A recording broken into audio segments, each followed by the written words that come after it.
Hey, what's up, everybody? It is me, Caleb. Stutter, step, trip, fall. Start this over. What's up? It's Caleb from Nerdy Bits, here with another little preview and interview with another development team working with Freedom Games. This is TRAGsoft. They're making Coromon, which is a modern monster-taming RPG. It uses the same 16-bit, very pixely, old-school retro art style, but with a lot of character and a lot of detail that wasn't possible in the past. You're seeing this a lot as we see more and more games made with these bitty styles that have the ability to do more than people had in the past. So Coromon is, if you've played a monster taming game like Monster Rancher, Pokémon, things like that, it is inspired by those heavily. It's a fresh take on that, in that they're trying to really lean on the story bit, and also having dungeons full of Tomb Raider style, Indiana Jones style puzzles. It's really cool. They've got multi-stage boss fights as well, which is something that I got to see. The game looks like it's full of charm, and I really enjoyed playing the demo. And I got a chance to talk to Jochem and Marcel, who you actually run across in the demo as they kind of talk you through what's going on. And then yeah, it's just a lot of fun. It's really cool. It's built with a lot of care. You can tell in all the little animations and how the world is built and things like that. I really enjoy it, and I think you guys will too. So check it out. Again, this is Coromon, Coromon, from TRAGsoft, and I will catch you guys next time. How busy has your last few days been? Very. Sure. Full days. Yeah, Fully sure. packed days. Sure. Having fun at also least, from I that. hope. Sorry? Having fun at least, I hope. We do, yeah. Good. We love doing this. Yeah.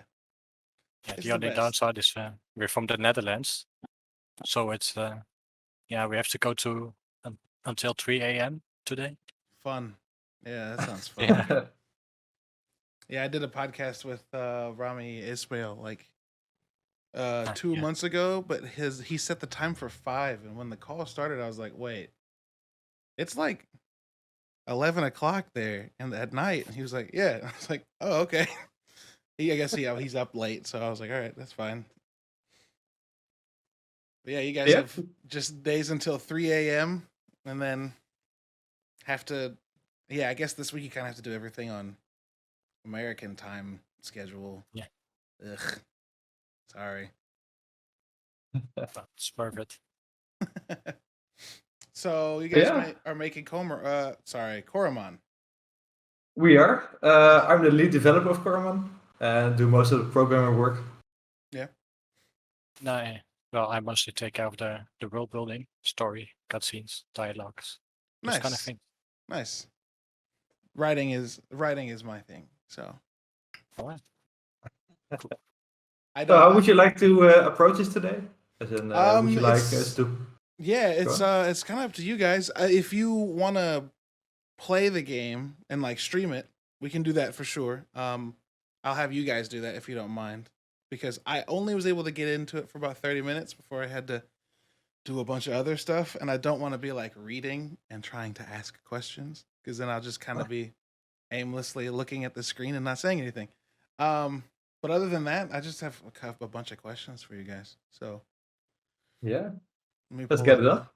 Yeah, let's do I it. think Marcel's putting up a screen over here. Yep, I got it. Let's see. There we go.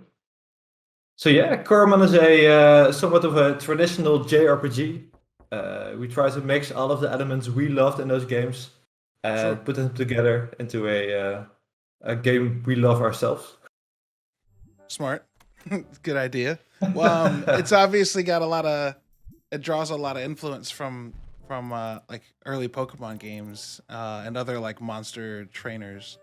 What about those attracted you guys to making your own? Well, we love playing Pokemon. I think that's the game I've played the most in that time. But we also loved other JRPGs. So we try to combine, for example, the narrative of a a game like Golden Sun or Chrono Trigger with the monster-taming formula, we love ourselves. Sure. What kind of things did you add to this to Coromon to make it unique, to make it yours? What kind of takes did you have that you wanted to add to it? Yeah, I think we're constantly trying to change and rethink every decision in the monster taming game. So the monster taming formula is indeed a way of playing the game, but there's so many things to tweak there, as in new mechanics, different kinds of ways to get stat points. There's also differently colored Coromon. There's all kinds of things you can change in the game to make it more yours. For example, including difficulty tiers. Sure. I got a little bit past difficulty tiers. I think I was learning how to use like the stink cloud and things like that to like be able to make an area no longer nice. encounter prone. And I played the intro battle too. There's a lot of like, I really like 8-bit / 16-bit / 30. Like I love when people use the more, I don't want to say dated. That seems like an insult, but like I like when people use more traditional, like bit-based artwork for things. And this game's 1, very pretty, and 2, I think it uses it really well in the creatures. Of course, I've only seen. What did I see? There's a snow bear that I've already forgotten the name of that I saw. And then the pitter bug, the little thing that flies. Patterbit, yeah. Patterbit, yep, that's it. The art style is really great, and it's really great. How long have you guys been working on it? It all started 7 years ago when I decided to start on this project. A year later, Marcel joined. And after the time, we hired an amount of freelancers to help us create this awesome world, create the awesome Coromon, and make some music. Sure. So the world has got a lot of texture and character to it. What kind of inspirations did you use to build out the world, and like the cities and the places that you go? I think our world building is mostly inspired by games like Golden Sun and Zelda, especially Minish Cap. I think those worlds are really vibrant. They bring you out in a new biome every time you progress into the story. And we also do that. And we made our world by combining 6 or 7 biomes together. And every time you progress into the story, you find a different kind of music, different kind of mechanics, different kind of world around you to really make it not boring. Because the game is about 40 hours long. So being in the same kind of environment would get tedious, I think. Yeah, sure. It would get real tedious.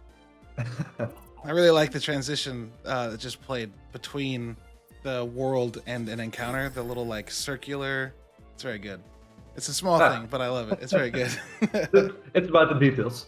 Yeah, it's all about the details, including like just looking at this now with Squidma and the Moffles on the other side. There's a lot of like movement built into their idle animations that makes it feel really alive. And I remember one of my bigger complaints with like, and this was a long time ago, but Pokemon as a kid is that they just kind of sat there. Yeah, we don't have I think that's because of the restrictions we don't have. And those games had restrictions they had to contain to. And we have almost unlimited power because the game isn't requesting a lot from your computer. Sure. And that allows us to make way more fluent sprites and let our animation be smooth. And yeah, I really think that worked out well. It's really cool to see. Like you said, like back in the day, the things that were made were based on what they had, right? And so like anything that we make now that uses that same style is able to do a lot more within that style because we have new technology and stronger computer, all of those things. So it's another reason I love seeing like these bit-based art styles and these kinds of games done now because they always have like a bunch of really unique stuff added to them. It's good to hear. So, you said you've been working on it for, did you say 7 years? 7 years, yes. Yeah, that's a long time. What what does your timeline look like going forward? Like, how close is it to being done? And do you have like your eye on any particular date or We do. anything coming up? All right. We do. At the E3, we're announcing that Coromon will be coming to Switch as well as Steam. Awesome. And we're also announcing that it will be Q1 2022. Nice. Nice. 2022 is going to be a very expensive year for me, I think. Most of the things that are being announced or have been announced are looking like they're going to end up in 2022. And that's awesome, one, but also I'm going to have to spend a lot of money. So you said this game's going to last about 40 hours, you said, in the campaign? Yeah, that's a rough estimate. We have the publicly available demo you played. Is about 5 to 10 hours long, depending on your playstyle, of course. Sure. And that is just up until the first Titan, first of 6. So Okay. there's really, after that, there's really dozens of hours still to play. Awesome. What kind of things, aside from biome changes and of course the different Coromon that come with a different biome, like what other changes do you have to challenge players as they progress and get higher leveled? Yeah, I think that's different aspects. As in, for example, this dungeon is full of puzzles, which don't only require you to do battles, but it's also more of a training for agility, a training for puzzle-solving logic. And we love puzzles ourselves, so we really went Sure. all out in that. That's awesome. What kind of puzzles did you like? You mean like old school Tomb Raider style, like pressure plates and sliding obelisks and different keys? What kind of puzzles You'll did you see build? some pressure plates in this specific dungeon as well. But we Yeah. also try to make it a more modern version, as in there's also a mechanic after this room, which I haven't seen in any other type of game before. And we really try to make unique mechanics, making it fun to explore a new dungeon and finding out the mechanics of how it works and how to traverse between it. I think our puzzle building can be more compared to Zelda games than any monster-taming game. Sure. Yeah. I like so I'm one of those kids that didn't play. I played Sega growing up, so I missed a lot of Nintendo properties, but got into Zelda as I got older. And I love all of the games that come out now that take Zelda and try to do something a little different with the formula, or try to like replicate the way they felt playing those games, because it always creates this super unique space to kind of relive some things that are also adapted differently. What aspects from other games for your own childhood did you use to make this game outside of Zelda and Pokemon? Were there any things that you tried to pick up from something else? Could you repeat the question? Sorry, you're good. It was kind of a long question. The game has, I think, obvious influence from Zelda and like other monster tamer games. Were there other elements from other games that you tried to mix in, or did you try to just take those like core influences and then do something your own after that? I think the most important part there is the narrative. As in, we think the narrative in most monster-taming games isn't really, I wouldn't say not good, but not really deep. It's not really an emotional scenery. There's not really a big thing going on. It's really down to the ground. And Yeah. what we try to do is make a big backstory, and you're really experiencing all kinds of world-changing things. We start up pretty slowly, just casual, learning the world around you. But at some point, the world around you starts to change, and it's up to you to really, in the end, save the world. It sounds cliche, but it's really a fun experience to do when you don't know what's going on. Sure. What's so like more on that? What kind of story should players expect? Like, what is it going to be? Super focused on a person? Is there going to be a big cast of characters? What kind of things should we look for? There is gonna be a big cast of characters because you're traversing to every biome and meeting new players over there, seeing new situations. For example, you'll be thrown into prison. You'll be all kinds of things. Sure. So in that process, you're meeting a lot of characters. I think we have over 200 of them. But throughout time, you're working with a Titan task force, which is a task force which is specialized into researching the Titans. Okay. And you're going to help them investigate the Titans by challenging them to a battle and afterwards extracting a bit of Titan essence from them. This Sure. Titan essence is really important in eventually restoring the balance of the world around you. At some point, there's even aliens coming to this planet, which Wow. are disturbing the elements of this planet. And yeah, it's up to you to restore this balance. Something like that. Yeah, Actually. sure.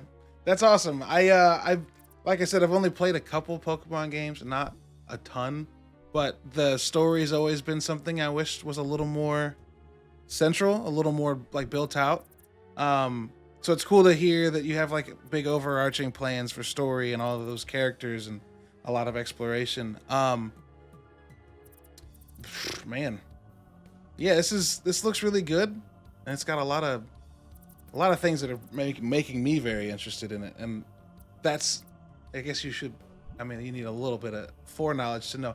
I don't generally play games like this, but I started playing this this morning, and for some reason, like the art and the animations, things like that, like I got hooked instantly. So this is really That's great to hear. this is really well put together. How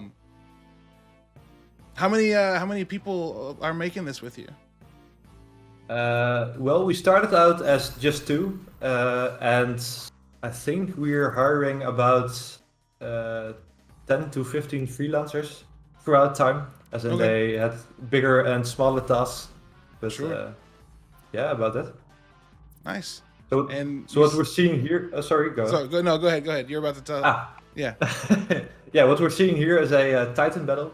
These battles are a lot different from the battles you would normally do. What you see here is that the Titans have way more HP, about 10 times as much as regular Coromon do. Sure. And this really makes you think ahead. As in you really need to do the spells which have a long-term effect, but also deplete, for example, the stamina of your opponent. And things like that you need to do, as in really strategize your way through these. And you'll need all of your squad to even beat one of these. Sure. Yeah, I doubt there's many instances where you could use a single Coromon and take on a Titan.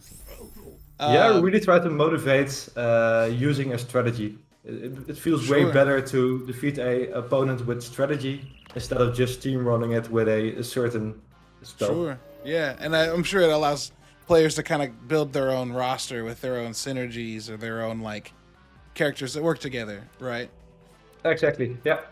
Are any of the Titans like elemental and like would then lend to players being able to build a specific team that would work better against a Titan, or the Titans kind of neutral enemies that cause you to strategize in different ways?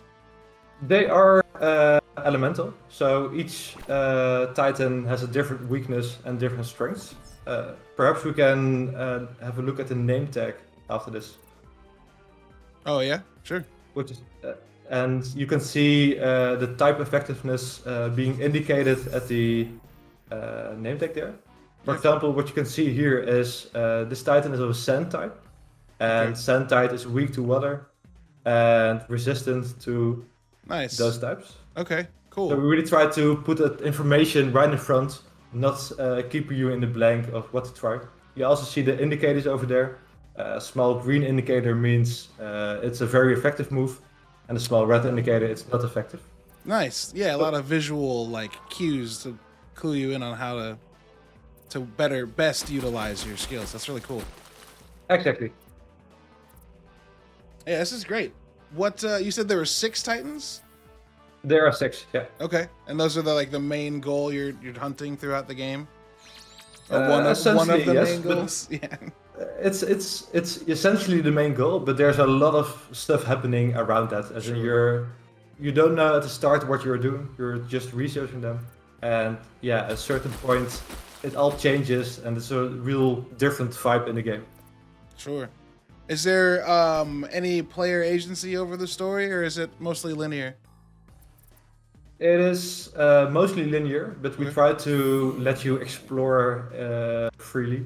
So we sometimes give you certain modules you can backtrack with and explore some optional areas. Sure. And we have a lot of side quests as well. Sure. Yeah, that's really great. And with 40 hours worth of stuff to do, I'm sure people are gonna find ways to do things in different orders and encounter things differently. How many of the... What was I going to say? You mentioned side quests. Are there any, like, bonuses that will come from those side quests that, like, people won't get elsewhere? Or are they more like a way to build XP? Because, a lot of monster tamers will have you, like, grind for increasing level. Like, are these... how do the side quests work into that?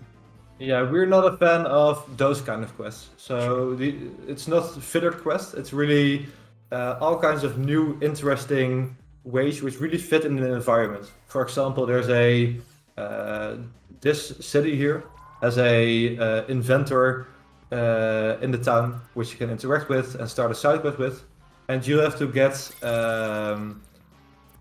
you have to loan him some money, and later he asks for more, and you have to do some other things as well. And eventually he will finish his invention, and you'll get a prototype of this invention, allowing you to travel through a optional cave much easier. So it's really a specific item you wouldn't get elsewhere with a whole story around it. Yeah, sure. That's awesome.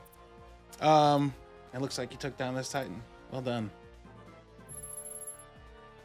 Yeah, this looks great. This looks great. You said you've got plans for it to come out beginning of next year? Yeah, correct. Awesome. Any other plans to do like any early access or beta testing for people before then? At the moment we don't have those plans, but that might change in the future. Sweet. And how can people follow you? How can people keep track of... Oh man, it evolved. That's awesome. I didn't realize what was happening for a second. Yeah, that's cool.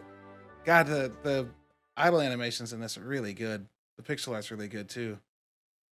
Thank you. Yeah, how do people follow you guys and this project as you work on it and bring it to completion? I think the easiest way would be go to coromon.com, and we have a link to all of our social media there. So it's Twitter, Facebook, Instagram, about everything there. Yeah, sure. Discord, Sure. Yeah. And Discord, yeah, of course. Well, awesome. I'm excited to play more of the demo. How long did you say the demo is? The publicly available demo is about 5 to 10 hours. That's awesome. So people can all give that a shot, and that's on Steam right now. It's a really lengthy demo. It really gives you a vibe of how it will be. Yeah, I saw that when of course when your characters interact with the player right in the beginning, they say like you can get your Coromon to level 25, which is awesome. But then you also say that your saves here will be able to be used in the game when it comes out fully, which is also very good.